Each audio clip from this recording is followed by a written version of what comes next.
Friends, நம்ம இன்றைக்கி இந்த வீடியோவில் என்ன பார்க்க போகிறோம்னா, உதிரவே உதிராமல் அப்படியே கட்லெட் மாதிரி ஃபிஷ் ஃப்ரை தான் பார்க்க போகிறோம். இது ரொம்ப ஈஸியான recipe. Come to Sri and mom life. நம்ம வீடியோக்குள்ளே போகலாம். மஞ்சத்தூள், கரம் மசாலா வந்து ஒரு 2 ஸ்பூன் ஆட் பண்ணிக்கோங்க.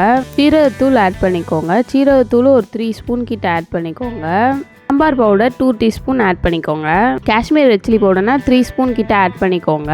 சால்ட்டும் ஆட் பண்ணிக்கோங்க. இதை எல்லாத்தையும் லைட்டாக அப்படியே கிளறி விடுங்க. இதில் இஞ்சி பூண்டு பேஸ்ட் எதுவுமே ஆட் பண்ணல, கார்ன்ஃப்ளவர் மாவு கூட ஆட் பண்ணல. தண்ணியே படாமல் சூப்பராக மாவை நல்லா மிக்ஸ் பண்ணி ரெடி பண்ணி வச்சுக்கோங்க.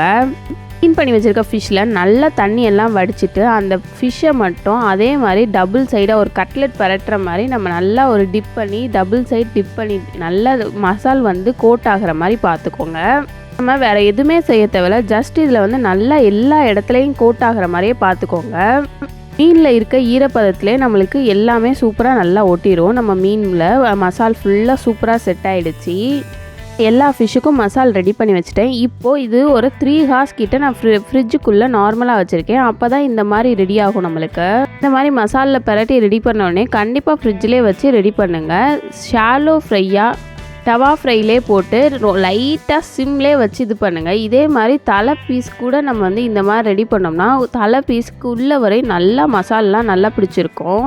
சிம்பிளான இன்க்ரீடியன்ஸ் யூஸ் பண்ணி நம்ம ஈஸியாக ஃபிஷ் 65 பண்ணிடலாம். செம்ம ஃப்ளேவராக இருக்கும். ரொம்ப ஆயிலும் தேவையில்ல, கார்ன்ஃப்ளெக்ஸ் மாவு எதுவுமே தேவையில்லை, அரிசி மாவு மைதா மாவு எதுவுமே போடாமல் ஜஸ்ட் நம்ம மசால் தூள் மட்டும் போட்டு இஞ்சி பூண்டு பேஸ்ட் கூட போடாமல் சூப்பராக நம்மளோட மாவு வந்து எல்லாமே மசாலாம் ஒட்டியிருக்கோம். நம்ம ஃபிஷ்ஷுமே ரொம்ப சூப்பராக செம்மையாக நல்லா வெந்திருக்கும். நம்மளுக்கு வந்து கிட்ஸுக்கு செய்யும்போது காஷ்மீர் ரெட் சில்லி போடுறதுக்கு பிறகு ஆப்ஷனெல்லாம் நம்ம பெப்பர் போடலாம். அது வந்து ஹெல்த்துக்கும் நல்லது. அவங்களுக்கு ஃப்ரை பண்ணுறதுக்கு ஸ்மால் டிப்பு வந்து இதை நம்ம சிம்லே வச்சு தான் டவா ஃப்ரை பண்ணணும்.